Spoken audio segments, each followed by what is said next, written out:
Para começar a nossa audiência pública da manhã de hoje, eu passo a palavra ao Dr. Vinícius Fuseira de Sá Benevides, que é presidente da Associação Brasileira de Agências de Regulação, além de ser presidente da Agência Reguladora de Águas, Energia Elétrica e Saneamento Básico do Distrito Federal. Com a palavra, Vossa Senhoria. Tá ligado? Tá. Bem, queria dar bom dia a todos e todas. Agradecer o convite da Comissão de Infraestrutura do Senado, senhor presidente Fernando Collor, e vou tentar fazer uma apresentação dentro do tempo ali que me foi colocado. Vou ter que dar uma acelerada, em torno aí de 20 minutos. Não é isso, senhor presidente? Ok. O assunto que foi colocado, práticas de regulação associada ao desenvolvimento nacional e à qualidade de vida da população. E queria apresentar inicialmente a ABAR. A ABAR é uma entidade de direito privado. Nós estamos fazendo 15 anos agora, em 2014. Nós temos 50 agências reguladoras associadas, entre agências reguladoras federal. Nós temos 7 estaduais, 27 e 16 municipais. Nós regulamos hoje mais de 50% do PIB brasileiro. A ABAR é uma instituição que tem como objetivo contribuir para o avanço e consolidação das atividades de regulação em todo o Brasil. Nós também temos uma troca de experiência muito grande, porque as agências reguladoras foram criadas em diferentes tempos e praticamente regulamos todos os setores da economia.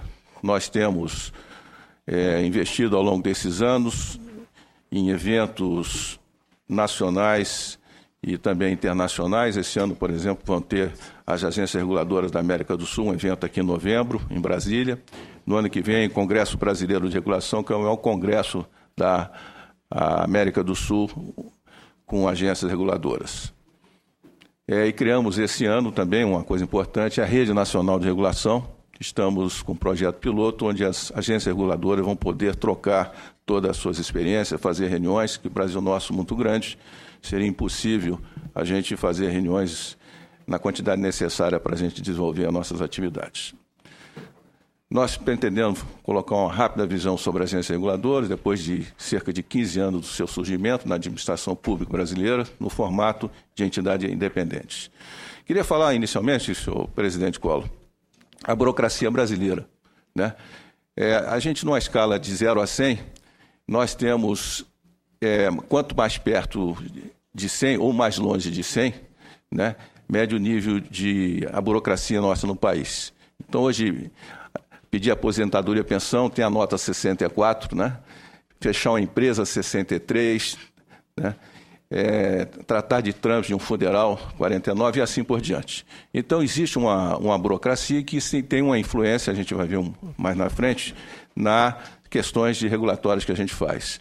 Existe também esse gráfico é um gráfico produzido pelo Banco Mundial, que mostra a burocracia no mundo. Então, naquele círculo tem o Brasil, quanto mais longe do eixo vertical, né, mais burocracia nós temos. Então, nós estamos não muito bem nessa questão de burocracia, né? E isso aí, evidentemente, afeta a nossa competitividade. Também a facilidade de se fazer negócios, o nosso ranking a nível mundial, se nós considerarmos aí que temos 183 países que foram analisados na questão de ranking, né? Nós, praticamente, fora a eletricidade, que nós estamos no primeiro terço, né, do ranking mundial, todos os outros nós estamos no terço final do ranking na facilidade de fazer negócios. E nós temos também um excesso de normas muito grandes, né? Um apanhado de 88 a 2012, nós temos hoje, considerando a área federal, estadual e municipal, cerca de 4,5 bilhões de normas criadas, né? Em todos os níveis, decretos, leis ordinárias, leis complementares, né? E isso aí significa, em média, nós estamos produzindo no país 788 normas por dia. Dessas 290 mil normas tributárias, cerca de 1,41 normas tributárias por hora, por dia útil, 14 reformas tributárias, criação de tributos Em média, cada norma tem 3 mil palavras e 45% do que aparece na legislação são relacionados a esses temas: saúde, educação, segurança, trabalho e salário. E a gente verifica que os fatores de atração para o investimento direto no país, eles, para o investidor vir para cá, eles avaliam inicialmente o tamanho do mercado, é o fator mais importante. Em segundo, a estabilidade política. Em terceiro, o ambiente regulatório, à frente de coisas importantes como a estabilidade macroeconômica, a presença de competidores, qualidade de infraestrutura. Então, o ambiente regulatório ele praticamente está empatado com a questão da estabilidade política para a atração de investimento nesse país. E como nós inicialmente já falamos, nós regulamos mais de 50% desse PIB, são normalmente de investidores estrangeiros, evidentemente também nacionais. Isso tem importância muito grande na questão da atração de investimento, esse ambiente regulatório. E a reflexão inicial que nós fazemos é que a regulação precisa de dispor de uma plataforma comum de condutas em seu trato, de modo a aumentar a confiança dos governos, dos agentes regulados, dos usuários e dos consumidores. Nós fomos criados em diferentes tempos, com diferentes legislações, mas tem uma plataforma comum de ações de conduta que nós devemos ter. A experiência brasileira mais recente, na verdade, se nós pegarmos de 64 até 76, nós já tínhamos órgãos reguladores, que é a SUSET, a CVM e o próprio Banco Central, criados em 64. Elas eram dotadas de poder regulatórios, mas sem as características das agências reguladoras que nós temos hoje funcionando no país. A seção das agências reguladoras praticamente surgiu em alguns lugares, né? Aqui na América do Sul, no Chile, na Europa, nos Estados Unidos, né? E os governos iniciaram a transformação da administração pública, passando para uma administração burocrática para uma administração gerencial. Ou seja, em plena cultura dessa revolução gerencial do Estado, ocorreu a ascensão das agências reguladoras. O início da reforma do Estado nos anos 90, né? Nós tivemos uma série de fatores que implicaram nisso, que é a administração, o custo crescente da administração, descontrole do déficit público, instabilidade causada pelas altas taxas de inflação, endividamento externo, e uma série de outros itens, né, que iniciaram a era que nós chamamos a nova gestão pública. No Brasil contemporâneo, no âmbito do movimento da nova gestão, a reforma do Estado começa justamente aqui, viu, presidente Collor, com o vosso governo, né, com medidas enérgicas, importantes, né? Eu destaco uma delas muito importante, que é a questão da lei da informática, abrindo esse mercado, né, para que nós pudéssemos expandir, diminuição do tamanho, desregulamentação, a desestatização também, né? E esse novo caráter assumido pelo Estado passava-se, então, de coordenador e regulador, né? E o Estado se afastando de certas atividades que o setor privado poderia fazer e deveria fazer. Então, basicamente, essa nova gestão, o que é? Descentralização administrativa e política, devolução de funções e autonomia ao mercado e à sociedade, gestão mais flexível, maior ênfase na qualidade de processos e produtos, preocupação com eficiência e redução de custos, bem como a busca de maior transparência nos procedimentos e aumento do controle social sobre políticas e programas. Após o início da reforma do Estado no Brasil, com o governo do presidente Collor, né, no período também de 94 a 2002, no governo do Fernando Henrique Cardoso, capitaneado pelo Brás Pereira, continuou, e resumida nesse plano diretor de reforma do aparelho do Estado, né, também se continuou essa reforma, né? E, basicamente, a alienação de ativos teve por meta a obtenção de recursos ou redução de despesas com atividades substituíveis, corporificando o fenômeno mais amplo dessa desestatização. Essa privatização ela provocou a necessidade de novas regulações. Então, essas privação de infraestrutura, a concessão de serviços públicos, estimulando a venda de empresas estatais, concluiu com a alienação de boa parte do setor industrial estatal. Então, foram promulgadas uma série de emendas constitucionais buscando reforçar o papel do Estado no planejamento, na regulação, controle e fiscalização de serviços públicos, objeto da concessão, e não mais em tentar fazer aquilo que outros poderiam fazer. Eu coloquei ali a Lei 8987, que ela é uma espécie de carta de alforria, né, para que pudesse entrar especialmente o setor privado nas concessões brasileiras. Ela, pela primeira vez, a Lei das Concessões, válida não só para a área federal, estadual, também municipal, ela falou na primeira vez em equilíbrio econômico-financeiro das concessões, ela falou em modicidade tarifária, ela falou em eficiência. Aquilo que nós estávamos acostumados, por exemplo, eu estou vendo aqui o doutor Romeu, né, diretor-geral da ANEEL, em que no setor elétrico nós tínhamos a tarifa pelo custo do serviço, né, passou agora a tarifa pelo preço do serviço eficiente, né, e o consumidor começou a ser enxergado através da modicidade tarifária. Então, se estabeleceu um novo patamar para que nós pudéssemos colocar outros agentes importantes no setor produtivo brasileiro. As primeiras agências reguladoras federais, né, a Anatel, a ANP e a ANEEL, eu tive a honra de ser um dos dirigentes do Departamento Nacional de Águas e Energia Elétrica, que deu origem à ANEEL. Eu participei bastante e vi o trabalho que nós tivemos, muito grande. E até hoje, né, doutor Romeu, estamos construindo a ANEEL, porque é uma coisa extremamente dinâmica e importante. Então, aqui estão as agências criadas, né? Houve um ciclo em 96, 97, outro ciclo em 99 a 2001, criando as outras agências federais. As características marcantes das agências reguladoras, né, basicamente fixar normas de definição de tarifa, fiscalizar o cumprimento dos atos regulatórios, estimular a competência dos prestadores de serviço e mediar o interesse desses agentes dos usuários e consumidores, abrindo campos a novos investimentos privados, nacionais e estrangeiros.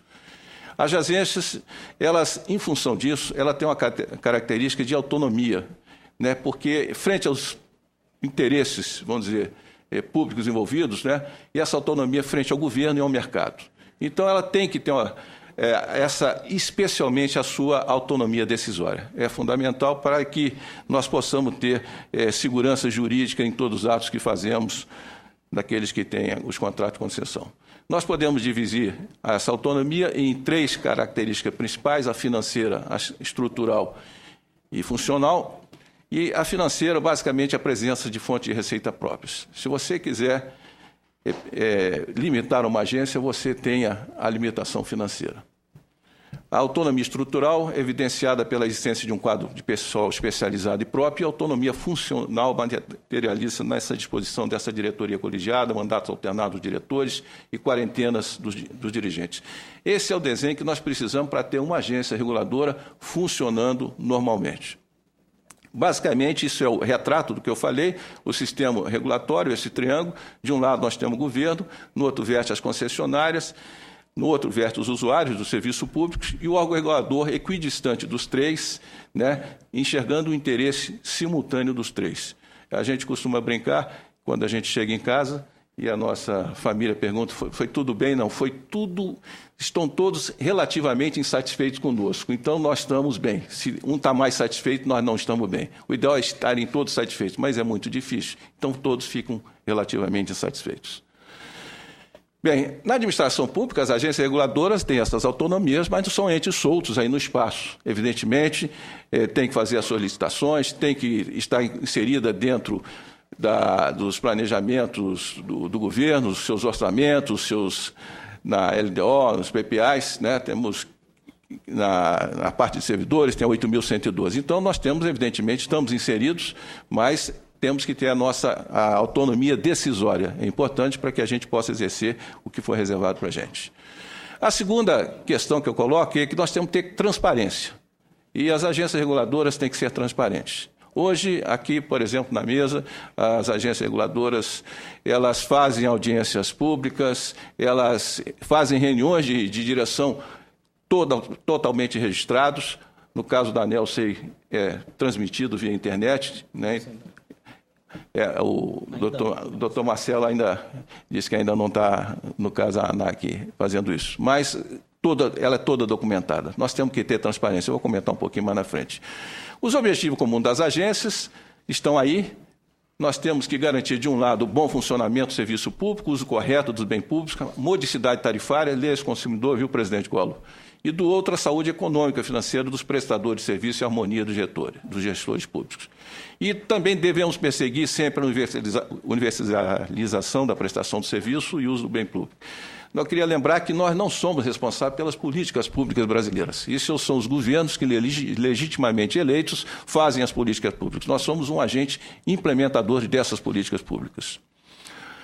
Na visão de alguns especialistas de regulação, eu coloquei aí o professor Floriano de Azevedo Marques, ele faz um balanço bastante positivo. As agências conseguiram, a duras penas, mudar a cultura existente na relação entre Estado e agentes econômicos, usuário de serviço, utilidades públicas, Estados, agente econômico atuante, setor regulado, seus consumidores. Todos os setores onde há agências reguladoras atuantes estão hoje substancialmente melhores do que eram anteriormente a sua atuação. Necessário, entretanto, avançar e muito na transparência e procedimentalização das atuações das agências. Muitos setores ainda carecem de marcos claros de metas e objetivos nas políticas públicas setoriais. Tem mais alguns comentários. Eu queria colocar agora o do Luiz Shimura, que também foi presidente de uma agência reguladora, também está num centro de pesquisa, em uma escola, que é a FGV.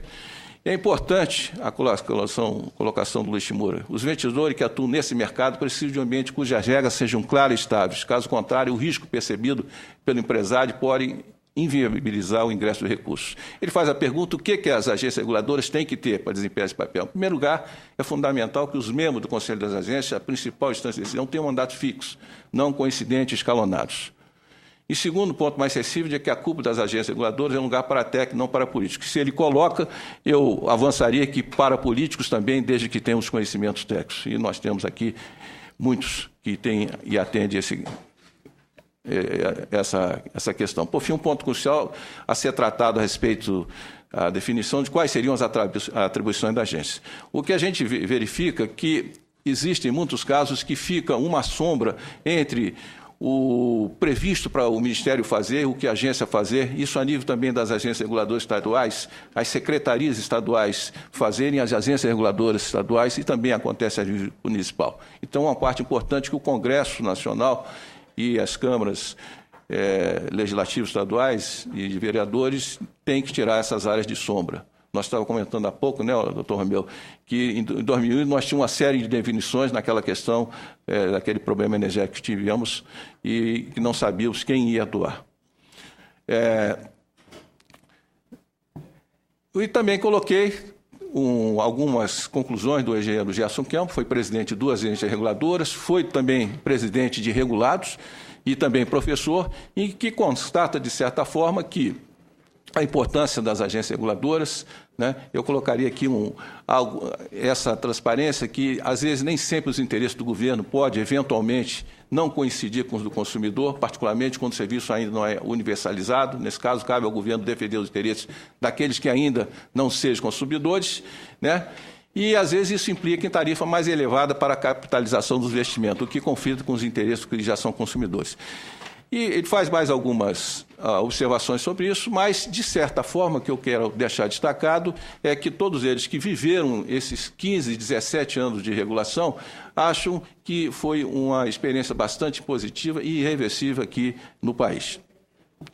Eu queria também falar que nós temos alguns pontos positivos da regulação no Brasil. Isso aí foi feita uma pesquisa da Câmara de Comércio Americana, né, de onde está pegando.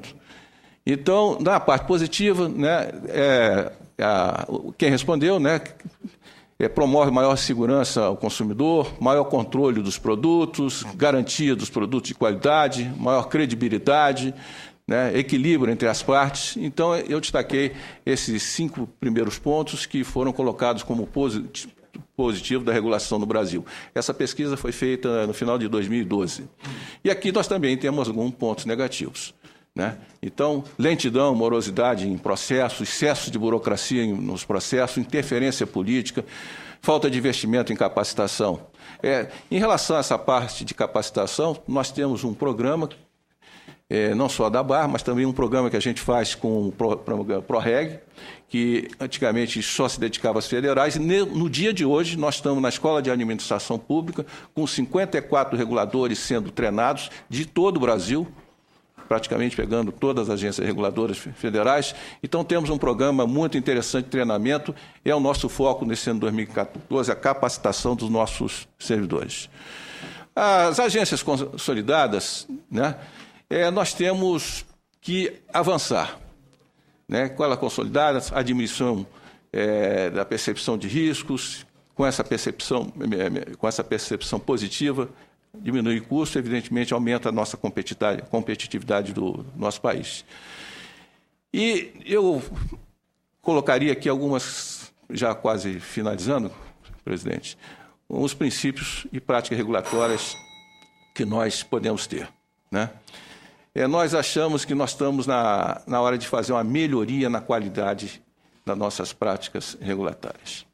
E tem aqui alguns princípios que eu colocaria, são 7 princípios, que nós podemos colocar para todas as agências reguladoras. O princípio é de apoio ao desenvolvimento econômico. Os reguladores devem reconhecer que um elemento-chave de sua atividade é o de permitir ou encorajar o desenvolvimento econômico, somente intervir quando houver uma clara necessidade de proteção. Aqui tem algumas condutas que os reguladores devem ter, mas nós temos que nos lembrar o tempo todo que nós temos aqui que apoiar o desenvolvimento econômico do país. Temos que interferir o menos possível. Análise de risco das intervenções.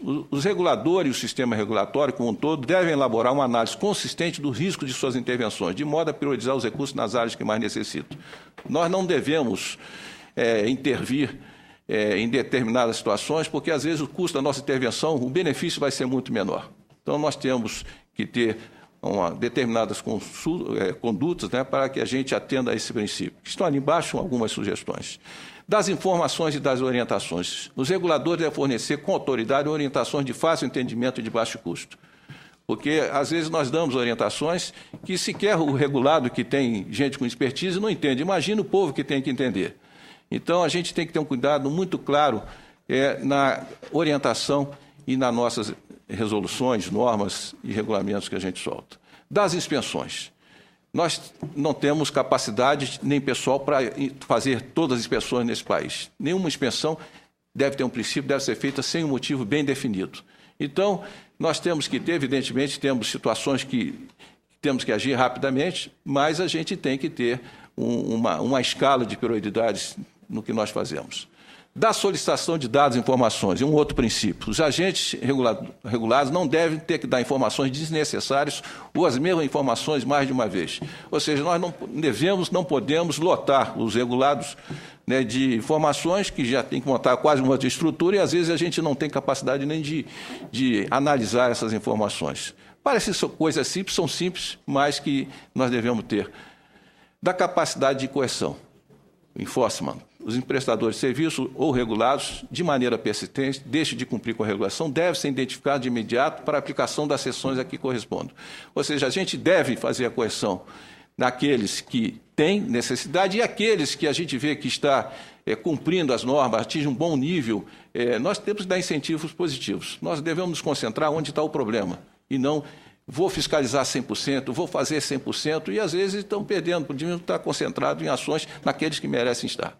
E, finalmente, o último, da transparência na prestação de contas. Os reguladores devem ser verificados quanto à eficiência e efetividade de suas ações, mantida, evidentemente, a sua independência.